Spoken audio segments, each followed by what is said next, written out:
Bismillahirrahmanirrahim. Assalamualaikum warahmatullahi wabarakatuh. Sobat Safety, berikut kami sampaikan pesan keselamatan untuk perjalanan libur Lebaran. Libur Lebaran adalah momen yang penting dan menyenangkan untuk setiap umat muslim karena bisa ketemu dengan keluarga dan merayakan sholat Id secara bersama-sama. Banyak rekan-rekan perantau gitu ya, cuti lebaran menggunakan baik mobil pribadi, travel, bus cuti ataupun juga transportasi umum. Namun kita harus memahami bagaimana persiapannya supaya kita bisa sehat, aman dan selamat dalam perjalanan ketemu keluarga tercinta di kampung halaman kita.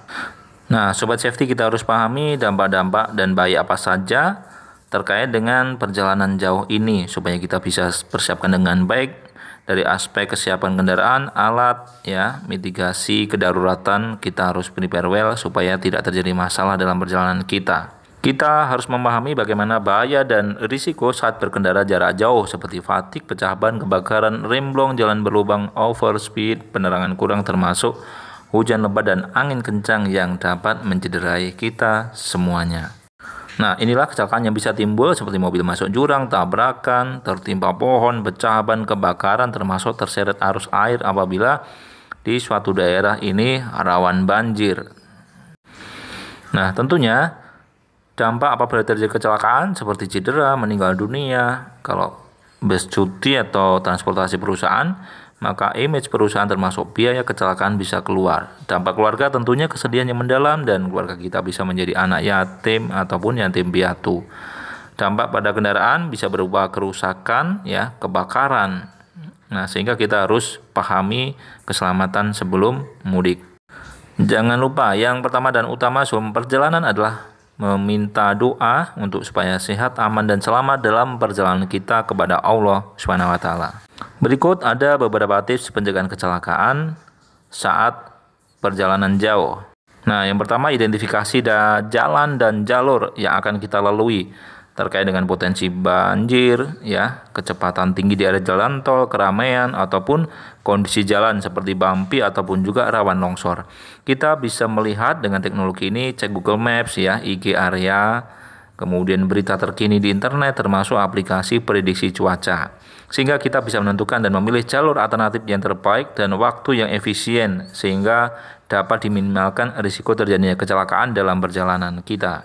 Nah, berikutnya, supaya tidak terjadi mogok di jalan karena kehabisan bahan bakar, jangan lupa isi bahan bakar di SPBU.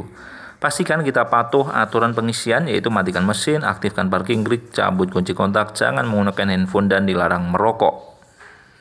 Nah, Sobat Safety, jika kita berjalan jauh bersama anak kecil ataupun balita, bawalah bekal uang tunai yang cukup, makan dan minuman, baju ganti, termasuk kotak P3K dan obat-obatan ringan, ya, untuk perjalanan si kecil supaya kita bisa tenang dan nyaman. Tentunya untuk kesehatan mereka, kita bisa prepare well situasinya. Nah, yang kedua berikutnya adalah tips identifikasi kaitannya dengan kesiapan fisik. Bagaimana, apakah kita cukup jam tidur, tidak ada masalah pribadi, tidak gangguan kesehatan, tidak mengkonsumsi obat yang berefek ngantuk, tidak dalam pengaruh alkohol termasuk juga narkoba. Kita bisa cek kelayakan driver kalau kita pakai perusahaan atau jasa pihak ketiga, cek tensi, ya, termasuk kesiapan fisik dan mentalnya. Kita bisa melibatkan para medis, ya. Jika tidak layak maka perlu meminta driver pengganti supaya aman. Nah, berikutnya untuk mengemudi jarak jauh, jika mobil pribadi, ajaklah anggota keluarga yang sudah memiliki SIM yang dapat mengendarai mobil secara bergantian. Upayakan setiap 4 jam berhenti untuk istirahat sementara atau sejenak, bisa di rest area atau tempat makan yang nyaman untuk keluarga kita. Nah, berikutnya untuk mengemudi jarak jauh, jika mobil travel, pastikan untuk komitmen drivernya telah cukup istirahat.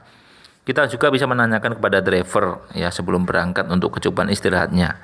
Sampaikan jika mengalami gejala fatigue, silakan untuk berhenti di tempat yang aman atau jika memungkinkan kita bisa mengganti mengemudi supaya tidak membahayakan keselamatan kita dan orang-orang yang ada di sekitar kita.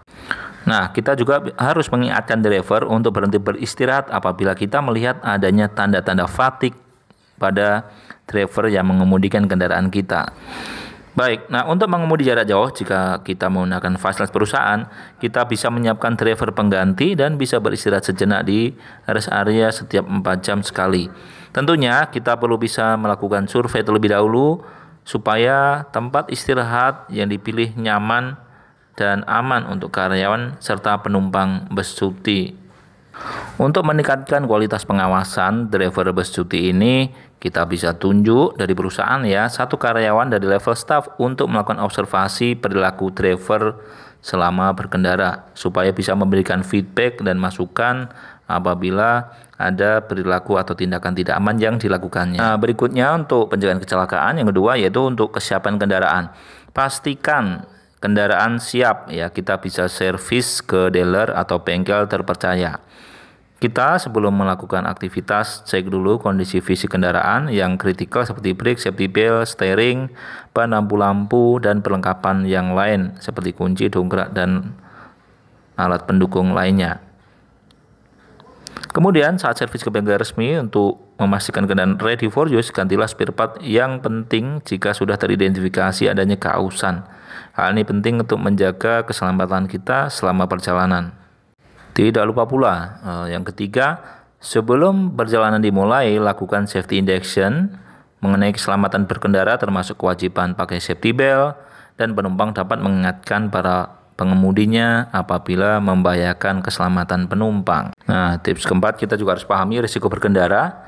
Jadi, pahami dan ikuti batas kecepatan maksimal berkendara dan rambu-rambu lalu lintas. Berikutnya adalah gunakan lajur kiri ataupun juga kanan sesuai dengan peraturan yang berlaku.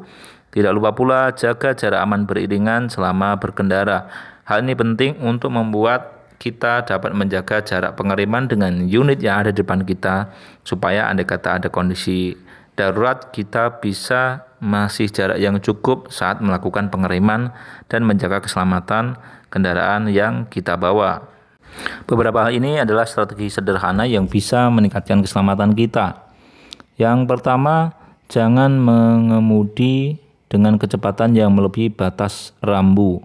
Yang kedua adalah pilih jalur alternatif lain apabila tol dalam kondisi padat atau atur waktu keberangkatan supaya kita bisa aman dalam perjalanan.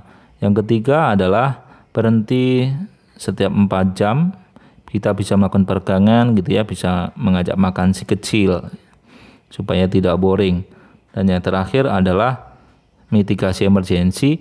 Siapkan dan catatkan nomor handphone emergensi seperti rumah sakit, mobil derek, ataupun piranti atau fasilitas emergensi yang lain yang bisa kita hubungi sewaktu-waktu apabila dalam kondisi darurat. Demikian tips keselamatan disampaikan. Terima kasih. Akhirul kalam. Wassalamualaikum warahmatullahi wabarakatuh.